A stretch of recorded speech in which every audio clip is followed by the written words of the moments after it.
दोस्तों, आज की वीडियो में हम आपको एक ऐसे बहादुर इंसान का इतिहास बताने वाले हैं जिनके बारे में अगर यह कहा जाए कि वह इस्लामिक इतिहास के सबसे बहादुर योद्धा थे तो शायद यह गलत नहीं होगा। यह इंसान इतने बहादुर थे कि उनकी बहादुरी की वजह से उन्हें शेर खुदा कहा गया, जिसका मतलब होता है खुदा का शेर। इस इंसान ने मुसलमानों की तरफ से लगभग हर लड़ाई में अकेले ही ऐसा काम किया जो कई लोग मिलकर भी नहीं कर सकते थे। जिस भी जंग में दूसरी फौज को यह खबर मिलती थी कि मुसलमानों की फौज में यह बहादुर योद्धा मौजूद हैं, तो दूसरी फौज के लोग डरने लगते थे। दोस्तों, मैं बात कर रहा हूं इस्लाम के चौथे खलीफा हजरत अली शेर खुदा रजी अल्लाह ताला अनहुक कि जो एक बहादुर और समझदार कमांडर होने के साथ साथ बहुत ही होशियार इंसान भी थे। यही वजह थी कि पैगंबर हजरत मोहम्मद सल्लल्लाहु ताला अलैहि वसल्लम इस दुनिया से ज़ाहिरी तौर पर चले गए तो लोगों को जब भी कोई सवाल पूछना होता था वे हजरत अली शेर खुदा के पास ही आते थे। दोस्तों, हजरत अली की पैदाइश 599 ईस्वी में मक्का शहर में हुई थी। उनके वालिद यानी पिता का नाम अबू तालिब था और उनकी मां का नाम फातिमा बिनते असद था। हजरत अली पैगंबर हजरत मोहम्मद सल्लल्लाहु ताला अलैहि व आलि वसल्लम के चचा के बेटे थे, यानी उनके चचेरे भाई थे। बाद में वे पैगंबर इस्लाम के दामाद भी बन गए, क्योंकि हजरत मोहम्मद सल्लल्लाहु ताला अलैहि व आलिहि वसल्लम ने अपनी प्यारी बेटी हजरत फातिमा जहरा का निकाह हजरत अली रजी अल्लाह ताला अनहुक दिया था। करबला में शहीद होने वाले मशहूर हजरत इमाम हुसैन रजी अल्लाह ताला अनहर अली रज अल्लाह ताला अनहुक बेटे थे। इसी वजह से वे पैगंबर हजरत मोहम्मद सल्लल्लाहु ताला अलैहि वसल्लम के नवासे भी थे। जैसा कि मैंने पहले भी बताया था, पैगंबर हजरत मोहम्मद सल्लल्लाहु ताला अलैहि व आलिहि वसल्लम ने अपनी बेटी हजरत फातिमा जहरा रजी अल्लाह ताला अन्हा की शादी हजरत अली से करवा दी थी। जिस वक्त हजरत अली की पैदाइश हुई थी उस वक्त पैगंबर हजरत मोहम्मद छोटे थे। दोस्तों, आपको यह भी बताएं कि हजरत अली का नाम उन खास लोगों में आता है। सल्लल्लाहु ताला अलैहि वसल्लम की उम्र शरीफ 30 साल थी, यानी हजरत अली पैगंबर इस्लाम सल्लल्लाहु ताला अलैहि वसल्लम से 30 साल छोटे थे। दोस्तों, आपको यह भी बताएं कि हजरत अली का नाम उन खास लोगों में आता है जिन्होंने सबसे पहले इस्लाम को अपनाया था। जब हजरत अली ने इस्लाम अपनाया तब उनकी उम्र सिर्फ 10 साल थी। हजरत अली ने बचपन ही में पढ़ना लिखना अच्छी तरह से सीख लिया था, जो उस जमाने में बहुत बड़ी बात मानी जाती थी, क्योंकि उस वक्त कोई भी इंसान इतनी छोटी उम्र में पढ़ना लिखना नहीं सीख पाता था। इसके साथ ही हजरत अली ने उसी उम्र में घुड़सवारी, तीर अंदाजी और तलवारबाजी भी सीख ली थी। यह चीजें आगे चलकर उनकी पहचान बनी और उन्हें दूसरों से अलग बनाती थीं। जब पैगंबर हजरत मोहम्मद सल्लल्लाहु ताला अलैहि व आलिहि वसल्लम 53 साल के थे, तब उन्होंने मक्का छोड़कर मदीना जाने का फैसला किया। उनके इस फैसले के बाद दूसरे मुसलमानों ने भी मक्का छोड़कर मदीना जाना शुरू कर दिया। मदीना में बसने के सिर्फ 2 साल बाद पैगंबर हजरत मोहम्मद सल्लल्लाहु ताला अलैहि व आलिहि वसल्लम ने अपनी प्यारी बेटी हजरत फातिमा जहरा रजी अल्लाह ताला अन्हा का निकाह हजरत अली से करवा दिया। जब हजरत अली का निकाह हुआ तब उनके पास सिर्फ एक घोड़ा, एक जिरा लोहे की लड़ाई वाली जैकेट थी। हजरत अली ने अपनी जिरा हजरत उस्मान रजी अल्लाह ताला अनहद दी, जो उस वक्त के सबसे अमीर मुसलमानों में से एक थे। हजरत उस्मान ने वह जिरा 480 दिरहम में खरीदी थी, लेकिन खरीदने के बाद उन्होंने वह जिरा हजरत अली को यह कहते हुए वापस कर दी कि यह मेरी तरफ से तुम्हारे निकाह का तोहफा है। हजरत अली ने उन 480 दिरहम से न सिर्फ अपने निकाह का सामान खरीदा, बल्कि घर के खर्चे के लिए भी पैसे बचाए। साथ ही उन्हीं पैसों से मदीना के लोगों के लिए वली में निकाह की दावत का भी इंतजाम किया।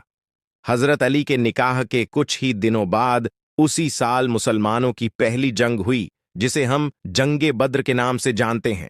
यह वही जंग है जिसके बारे में आप अक्सर सुनते होंगे कि 3113 मुसलमानों ने 1000 से ज्यादा लोगों को हराया था। जंग में मुसलमानों की जीत में सबसे बड़ा योगदान हजरत मोहम्मद सल्लल्लाहु ताला अलैहि व अली का था। इसे जंग में अब्बू जहल, जो मक्का का सरदार था और मुसलमानों का सबसे बड़ा दुश्मन माना जाता था, वह भी मारा गया था। जंगे बदर के बाद भी मुसलमानों ने लगातार कई जंगें लड़ी और लगभग सभी जंगों में हजरत अली ने शामिल होने के साथ साथ एक अहम आलिही वसल्लम के चचा हजरत हमजा और हजरत किरदार भी अदा किया था। लेकिन हजरत अली को इतिहास में जिस जंग की वजह से सबसे ज्यादा याद किया जाता है वह जंग है जंगे खैबर, क्योंकि इस जंग में हजरत अली ने नामुमकिन को मुमकिन बना दिया था और मुसलमानों को जीत दिला दी थी। दोस्तों, हुआ यह कि अरब के इलाके यानी खैबर में 8 किले थे। जब मुसलमानों की फौज ने इस इलाके पर अटैक किया था तो वैसे तो लगभग सभी किले एक एक करके बड़ी आसानी के साथ फतेह हो गए थे, लेकिन कमूस नाम का वह एक किला जो सबसे ज्यादा मजबूत माना जाता था और जिसे जीतना बिल्कुल नामुमकिन समझा जाता था, वह फतह न हो सका था। बहुत ज्यादा कोशिश करने के बावजूद भी मुसलमानों की फौज कुछ न कर सकी थी। पहले दिन इस किले पर हमला करने के लिए पैगंबर हजरत मोहम्मद सल्लल्लाहु ताला अलैहि व आलि वसल्लम ने हजरत अब्बू बकर सिद्दीक को फौज के साथ भेजा था, लेकिन यह किला फतह ना हो सका था। दूसरे दिन हजरत उमर रजी अल्लाह ताला अन्हो ने भी एक बड़ी फौज के साथ इस किले पर जबरदस्त हमला किया था, लेकिन वह भी इस किले को जीतने में कामयाब ना हो सके थे, जिसकी वजह से अब मुस्लिम फौज की हिम्मत टूटती जा रही थी। लेकिन फिर अचानक से पैगंबर हजरत मोहम्मद सल्लल्लाहु ताला अलैहि व आलि वसल्लम ने अपनी पूरी फौज को जमा किया और फिर उनसे खिताब किया और अपने लोगों से कहा कि कल मैं अपनी फौज का झंडा एक ऐसे इंसान के हाथ में दूंगा कि जिसके हाथ पर यह खैबर का किला फतेह हो जाएगा। अल्लाह और उसका रसूल उससे प्यार करता होगा और वह भी अल्लाह और उसके रसूल से प्यार करता होगा। यह सुनकर सारे मुसलमान खुश हो गए और यह ख्वाहिश करने लगे कि काश कल यह फौज का झंडा हमें मिल जाए।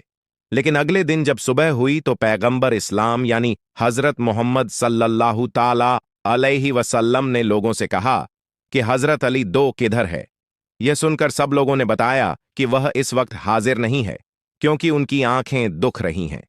पैगंबर इस्लाम हजरत मोहम्मद सल्लल्लाहु ताला अलैहि वसल्लम ने कहा, नहीं, हजरत अली को ही बुलाया जाए। हजरत अली को उनके सामने पेश किया गया। पैगंबर इस्लाम को उनके सामने पेश किया गया। पैगंबर इस्लाम हजरत मोहम्मद सल्लल्लाहु ताला अलैहि व आलि वसल्लम ने हजरत अली की आंखों पर अपना लबे दहन लगाया यानी थूक मुबारक लगाया और उसके बाद फौज का झंडा हजरत अली के हाथ में दिया और यकीनन बिल्कुल वैसा ही हुआ जैसा पैगंबर इस्लाम ने कहा था। हजरत अली ने सिर्फ कुछ ही वक्त के अंदर ही इस ताकतवर किले को फतह करने के साथ साथ किले के अंदर मौजूद मरहब नाम के उस पहलवान को भी हराया था कि जिसके बारे में पूरे अरब में यह मशहूर था कि वह 1000 लोगों के लिए अकेला काफी है। यही वजह थी कि कोई भी इंसान उससे लड़ने से पहले ही हार मान लिया करता था, लेकिन हजरत अली ने उस पहलवान को भी हरा दिया था। साथ ही साथ हजरत अली ने इस जंग में खैबर किले के उस दरवाजे को भी अकेले उखाड़कर फेंक दिया था कि जिस दरवाजे को 20 लोग मिलकर तो सिर्फ खोला करते थे। यह जंग जीतने के बाद भी हजरत मोहम्मद सल्लल्लाहु ताला अलैहि वसल्लम ने खैबर में रहने वाले यहूदी को खैबर ही में रहने की इजाजत दे दी थी, लेकिन हां, यह शर्त भी रखी थी कि अगर दोबारा उन लोगों ने मदीना पर हमला करने का प्लान बनाया तो उन्हें खैबर से हमेशा के लिए निकाल दिया जाएगा। क्योंकि दोस्तों, मुसलमानों के खैबर पर हमला करने की वजह भी यही थी, क्योंकि खैबर में रहने वाले यहूदी दूसरे कबीलों के साथ मिलकर मदीने पर चढ़ाई यानी हमला करने का प्लान बना रहे थे, लेकिन मुसलमानों ने पहले ही उन पर हमला कर दिया। 11वीं हिजरी में जब हजरत मोहम्मद सल्लल्लाहु ताला अलैहि वसल्लम ने जाहिरी तौर पर इस दुनिया को अलविदा कहा तो हजरत अली बहुत परेशान हुए, क्योंकि यह हजरत अली की जिंदगी का सबसे बड़ा सदमा था। 2 इतिहास लिखने वालों का मानना है कि हजरत अली ने ही पैगंबर इस्लाम हजरत मोहम्मद सल्लल्लाहु ताला अलैहि वसल्लम को गुस्ल दिया था और गुस्ल देने के साथ साथ कब्र मुबारक में भी हजरत अली ने ही उतारा था। दोस्तों, अब बात करते हैं हजरत अली की जिंदगी के सबसे अहम पहलू के बारे में, यानी हजरत अली की खिलाफत के बारे में। वैसे तो हजरत अली की खिलाफत लगभग 4 से 5 साल तक ही रही थी, लेकिन यह पूरा का पूरा दौर इतनी मुश्किल और कठिनाइयों से भरा हुआ था कि अगर हजरत अली की जगह कोई दूसरा इंसान होता तो शायद काबू नहीं कर पाता। क्योंकि दोस्तों, हजरत अली के जमाने में मुसलमानों के दुश्मनों ने मुसलमानों से लड़ने का एक नया तरीका ढूंढ निकाला था। और वह तरीका यह था कि वह मुसलमानों से खुलेआम लड़ने की बजाय खुद मुसलमान बनकर मुसलमानों की फौज में घुस जाया करते थे और अंदरूनी तौर पर मुसलमानों की फौज को खोखला करते थे। और इन्हीं तमाम चीजों की वजह से हजरत अली के जमाने में ही मुस्लिम इतिहास का पहला सिविल वॉर हुआ था, यानी मुस्लिम इतिहास का पहला गृह युद्ध हुआ था। मुसलमानों की तलवार खुद मुसलमानों पर उठ गई थी, और यह सिर्फ और सिर्फ एक बार नहीं बल्कि 2 बार हुआ था, जिसके नतीजे में हजारों मुसलमानों को अपनी जान गंवानी पड़ी थी। और यह सब कुछ उन लोगों की वजह से हुआ था कि जो अंदरूनी तौर पर तो मुसलमान नहीं थे, लेकिन मुसलमान बनकर मुसलमानों की फौज में बगावत में करवाया करते थे। तीसरे खलीफा यानी हजरत उस्मान गनी रजी अल्लाह ताला अन्हो की शहादत की वजह से शुरू होने वाले इस सिविल वॉर को वैसे तो सुलह के जरिए से खत्म कर दिया गया था, लेकिन ऐतिहासिक तौर पर कहीं ना कहीं इन जंगों में हजरत अली का पल्ला भारी था। लेकिन उसके बावजूद भी हजरत अली ने पहले ही यह ऐलान करवा दिया था कि मेरी फौज का कोई भी इंसान दूसरी फौज के माल पर हाथ नहीं लगाएगा, जैसा कि पहले आम तौर पर जंगों का उसूल हुआ करता था। साथ ही साथ हजरत अली ने अपने सिपाहियों को यह हुक्म भी दे दिया था कि तुम लोग उस इंसान पर तलवार नहीं उठाओगे कि जो अपने तलवार को नीचे कर लेगा, यानी जो लड़ने से इनकार करेगा।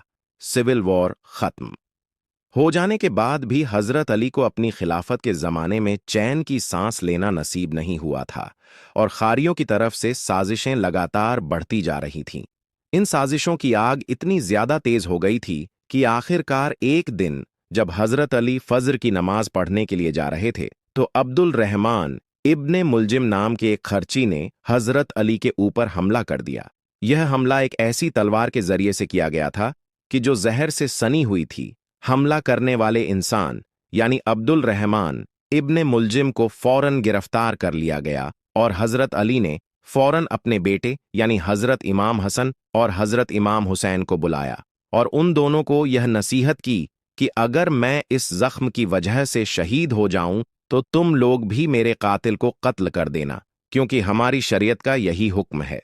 लेकिन अगर मैं इस जख्म से बच गया तो फिर मेरी मर्जी है, मैं चाहूं तो इसे सजा दूं या फिर माफ कर दूं। दोस्तों, इसी दिन हजरत अली के साथ साथ हजरत अमीर माविया रज अल्लाह ताला अन और हजरत अमर बिन आस को भी शहीद करने का प्लान बनाया गया था, लेकिन खुशकिस्मती से वह दोनों लोग बच गए थे और हजरत अली शेर खुदा रज अल्लाह ताला अनहुक की वजह से शहीद हो गए थे।